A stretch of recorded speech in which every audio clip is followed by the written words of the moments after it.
जब आकाश मार्ग से सीता को हर के रावण जा रहा था, तब रोती हुई सीता ने वृक्ष पर बैठे हुए जटायु को देखा। जटायु को देखकर डरी हुई सीता ने बड़े दुख से रोकर कहा, आर्य जटायु, देखो यह पापी राक्षस रावण निर्दयता से मुझे अनाथ स्त्री की तरह हरे लिए जाता है। यह बड़ा बलवान है, अस्त्र शास्त्र भी लिए है।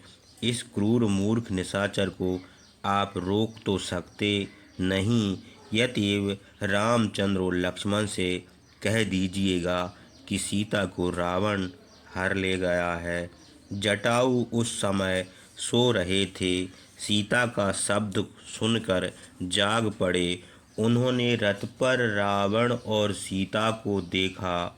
वृक्ष पर बैठे हुए तीक्ष्ण चोंच वाले पर्वत के शिखर के समान जटायु ने मधुर शब्दों में रावण को पुकारा, भाई रावण, तुम धर्मात्मा और सत्य प्रतिज्ञ हो। ऐसा निंदनीय काम तुमको न करना चाहिए। मैं महाबली गृद्धराज जटायु हूँ, दशरथ के पुत्र रामचंद्र और वरुण के समान सब लोगों के राजा हैं। वे सब लोगों की हित चाहते हैं। तुम जिस हरे लिए जाते हो, ये यशस्विनी सुंदरी सीता उन्हीं लोकनाथ रामचंद्र की धर्म पत्नी है। तुम धर्म का पालन करने वाले राजा होकर दूसरे की स्त्री क्यों हरते हो? हे महाबल, दूसरे की स्त्री हर लेना बड़ा नीच काम है। यह काम तुम ना करो, और विशेषकर राजा की स्त्री की तो रक्षा करना चाहिए। जिस काम के करने से संसार में निंदा होती है, वह काम धीर पुरुष को नहीं करना चाहिए। दूसरों की स्त्री की भी अपनी स्त्री के समान रक्षा करनी चाहिए। हे रावण, धर्म, अर्थ और काम का जो विषय शास्त्र से निश्चित नहीं होता, उस विषय को सज्जन पुरुष राजा के करने के अनुसार करते हैं। राजा धर्म है, राजा ही काम है, और राजा ही सब द्रव्यों में उत्तम रत्न है। धर्म, काम अथवा पाप, सब कामों का मूल राजा। हे राक्षस राज, जिस काम के करने से धर्म, कीर्ति या यश कुछ भी न हो, बल्कि उससे शरीर को भी कष्ट मिले, वह काम कौन पुरुष करेगा? हे रावण, मेरी आयु 60,000 वर्ष की हुई। मैं अपने पूर्वजों का ही काम करता रहा हूँ। यद्यपि मैं बूढ़ा हूँ और तुम जवान हो, मेरे पास अस्त्र शस्त्र नहीं है, और तुम धनुष बाण और कवच धारण किए हो, रथ पर सवार हो, तो भी सीता को लेकर कुशल से ना जा सकोगे। यदि तुम वीर हो तो मुझसे युद्ध करो, अथवा थोड़ी देर ठहरो, रामचंद्र को आने दो। जैसे खर मार डाला गया है, वैसे ही तुम भी मार डाले जाओगे। तुमने देवता और दानवों को कई बार युद्ध में परास्त किया है। तुमने और भी बहुत से अपराध किए हैं, इसलिए तपस्वी रामचंद्र युद्ध में शीघ्र ही तुम्हारा वध करेंगे। रे नीच! जटायु के यह कहने पर तपाए हुए सोने के कुंडल पहने हुए राक्षस राज रावण क्रोध से लाल लाल आंखें करके उनकी ओर दौड़ा। जैसे आकाश में वायु से उड़ाए हुए बादल टकराते हैं, वैसे ही जटायु और रावण का युद्ध होने लगा। जिनके पंख भी हों, ऐसे दो माल्यवान पर्वतों के समान जटायु और रावण अद्भुत संग्राम करने लगे। रावण महाबली जटायु के ऊपर पैने, नुकीले, नाराज और निर्विकीर्ण बाण बरसाने लगा। जटायु ने रावण के चलाए हुए बाणों को सह लिया और पैने, नखों और पंजों से रावण को घायल कर दिया। तब जटायु को मार डालने के लिए महापराक्रमी रावण ने कुपित होकर यमदंड के समान भयानक 10 बाण धनुष पर रखकर जटायु के अंग में मारा।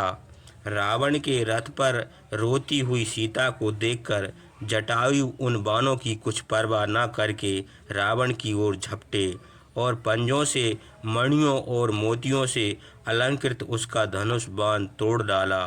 तब रावण ने क्रुद्ध होकर धनुष चढ़ाया और जटायु के ऊपर सैकड़ों हजारों बाण छोड़ा।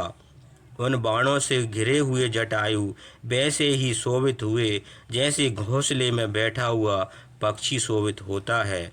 उसके बाद महातेजस्वी जटायु ने दोनों पैरों से बाणों को हटाकर पैरों से रावण का दूसरा धनुष भी तोड़ डाला और पंख के प्रहार से अग्नि के समान चमकता हुआ उसका कवच भी तोड़ डाला और सुवर्ण में कवच पहने हुए पिशाच के समान मुख वाले गधों को भी मार डाला।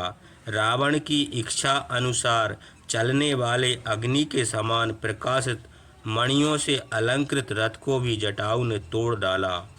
जो राक्षस पूर्ण चंद्रमा के समान प्रकाशित छत्र और चवर लिए हुए रथ पर खड़े थे, उनको भी पृथ्वी पर गिरा दिया। महाबली जटायु ने चोंच से रावण के सारथी को भी सिर काट डाला। जब रावण का धनुष रथ टूट गया, सारथी और घोड़े मर गए, तब सीता को गोद में लिए हुए वह पृथ्वी पर गिर पड़ा। इस प्रकार रावण को पृथ्वी पर गिरा हुआ देखकर सब लोग जटायु की प्रशंसा करने लगे। पक्षीराज जटायु बूढ़े थे, इतनी देर युद्ध करके थक गए। यह देखकर रावण सीता को लेकर भागा। उसके बाद सब अस्त्र शस्त्र नष्ट हो गए थे, केवल एक तलवार बची थी।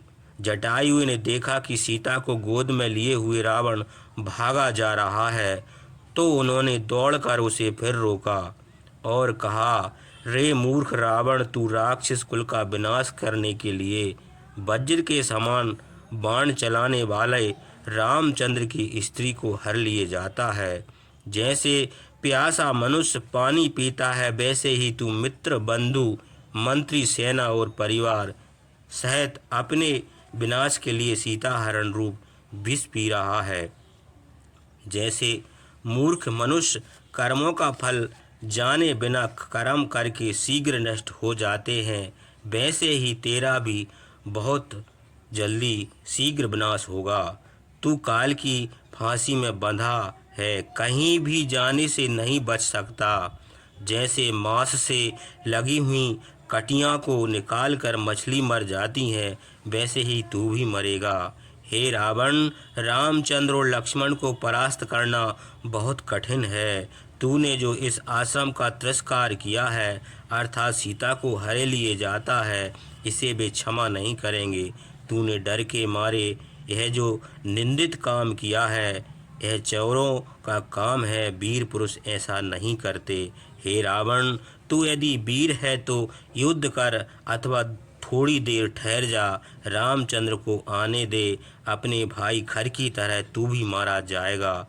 जिनकी मृत्यु समीप आती है, वे पुरुष जैसा काम करने लगते हैं, वैसे ही तू भी अपने विनाश के लिए यह अधर्म का काम कर रहा है। जिस काम के करने से पाप होता है, वह काम कौन करेगा? इंद्र आदि लोकपाल और भगवान ब्रह्मा भी वह काम नहीं करते।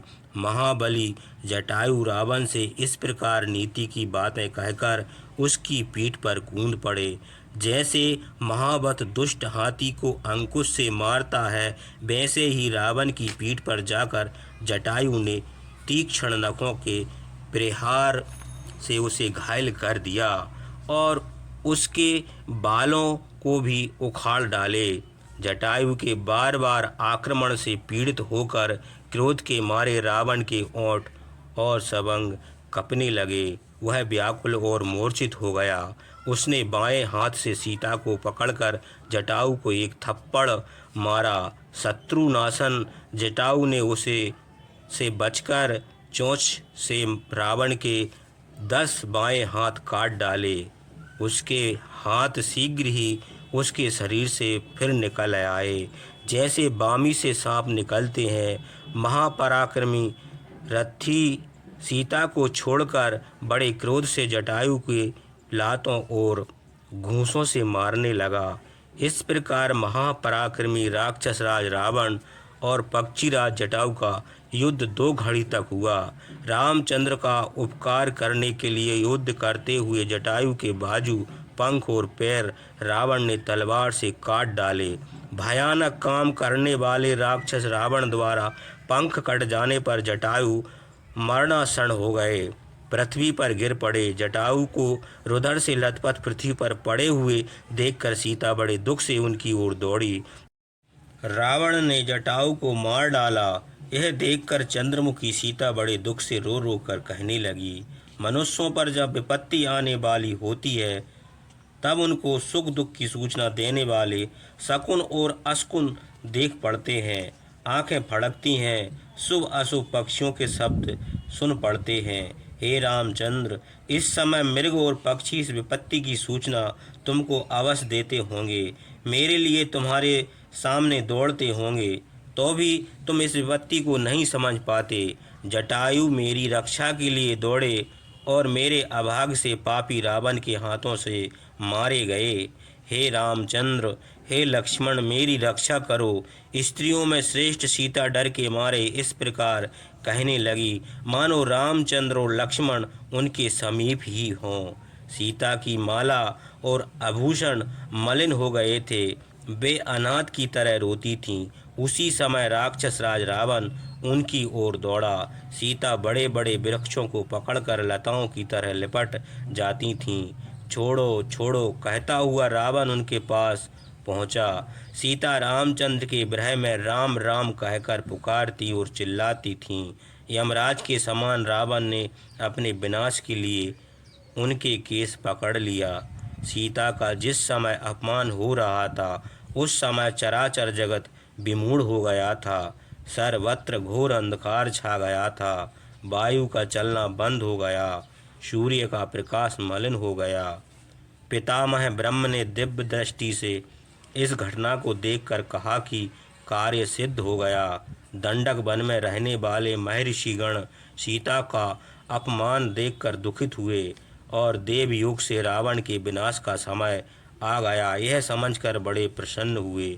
सीता बार बार रामचंद्र और लक्ष्मण का रावण उनको लेकर आकाश मार्ग से चला। सीता अपने तेज से आकाश में भारी उल्का के समान प्रकाशित हुईं। अग्नि के समान चमकते हुए आभूषण उनके अंगों से निकलकर पृथ्वी पर गिरने लगे, जैसे आकाश से नक्षत्र पृथ्वी पर गिरे।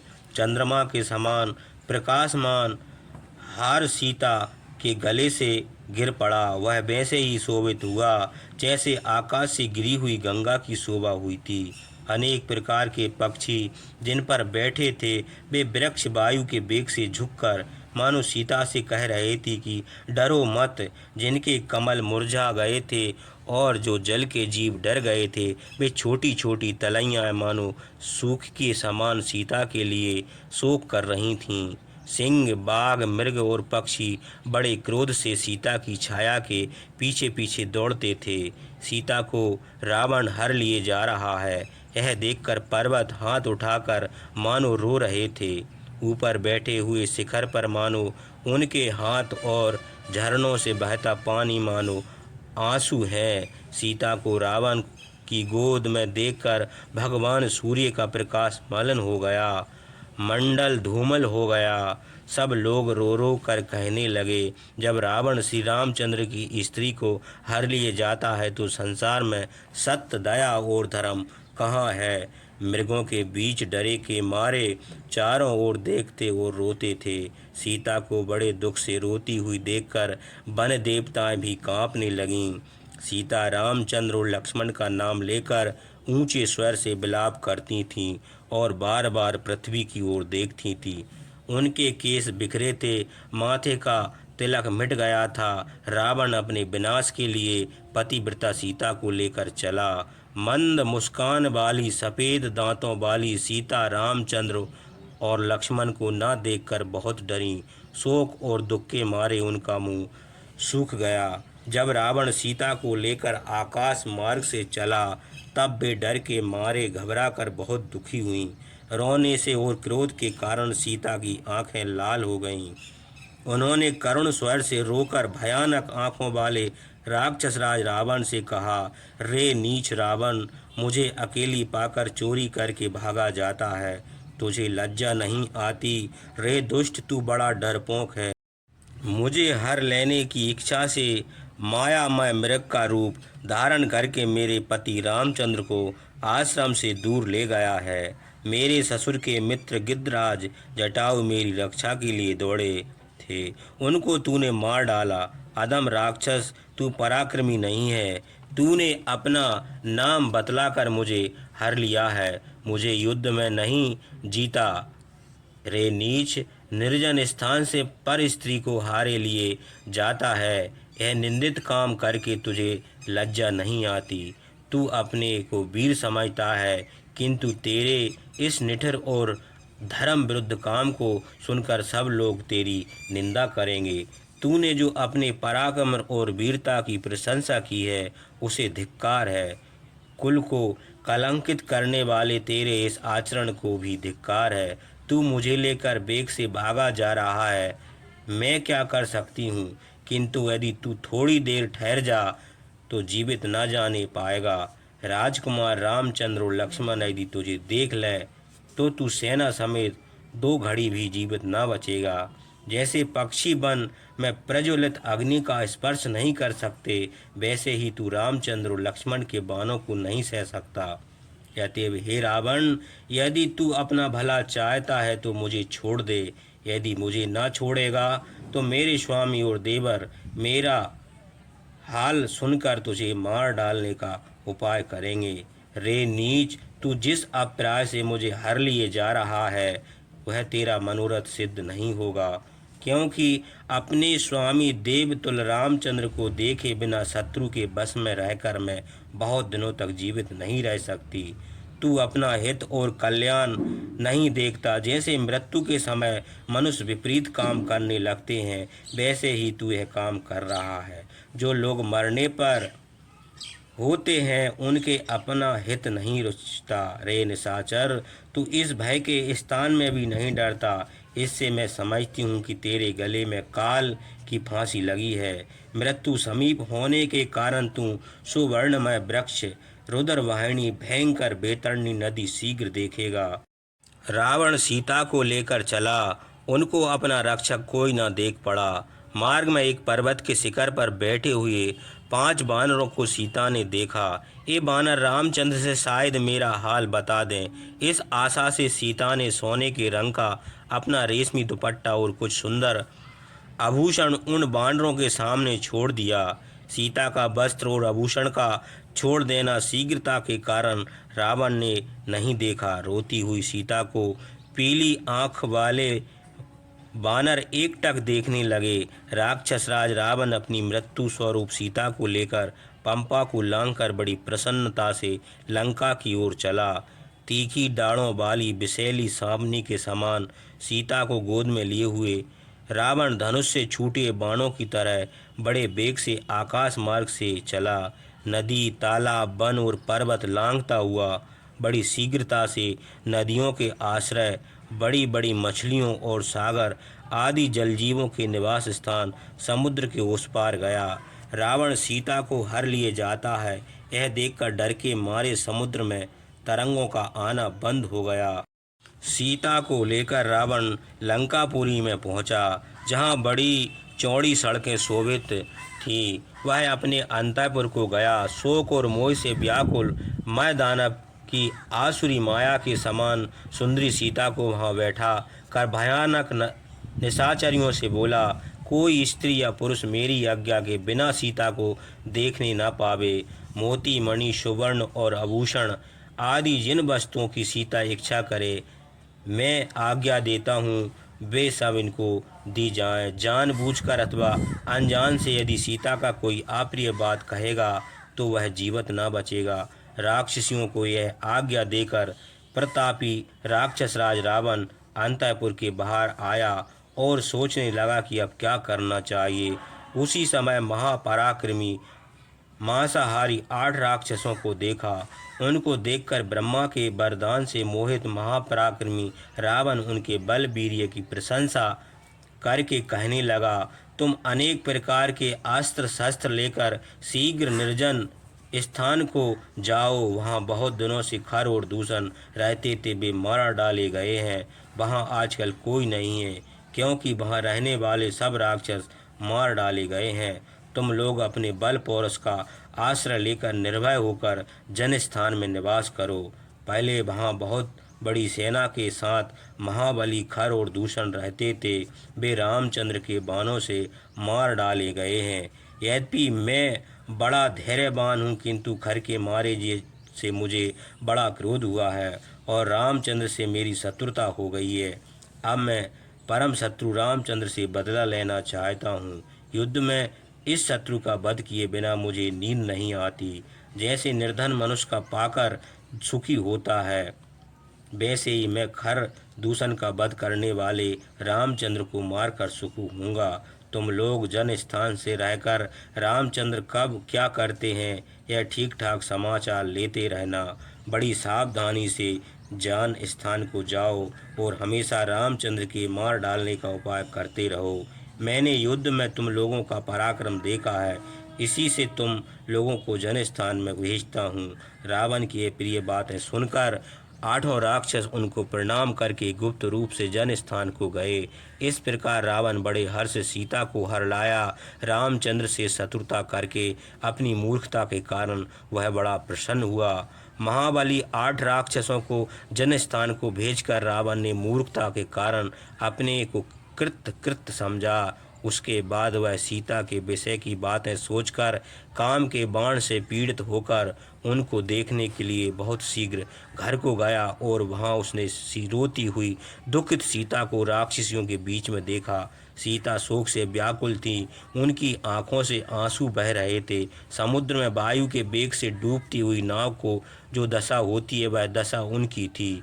जैसे मृगी अपने झुंड से अलग होकर कुत्तों से घिर ले गई हो, वैसे ही दशा सीता की थी। वे विवश थी, शोक से व्याकुल होकर सिर झुकाए बैठी थीं। राक्षस राजा उनके सामने जाकर उनकी इच्छा के बिना ही देवगृह समान दिव्य घर उनको दिखाने लगा।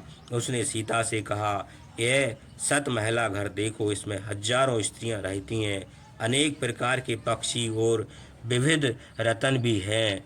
हाथी दांत के खंभे लगे हैं, सोना चांदी सफ़ेद पत्थर सैडोर रमन के बने हुए हैं, विचित्र खंभे भी हैं, तपाए हुए सोने के सब आभूषण हैं। फाटक सोने का लगा है और फाटक पर नगाड़ा बजता रहता है। रावण सीता को साथ लेकर सुवर्ण में विचित्र सीढ़ियों पर चढ़ने लगा। चांदी और हाथी दांत को बनी हुई खिड़कियां लगी थी और उनमें सोने का जाली लगी थी। उस घर की भूमि मणियों से जड़ी हुई थी। छोटे छोटे कुंड बावड़ी और उनके समीप अनेक प्रकार के वृक्ष और भवन थे। यह सब सीता को दिखाया। पापी रावण ने सीता को प्रलोभन देने के लिए अपना श्रेष्ठ भवन दिखाकर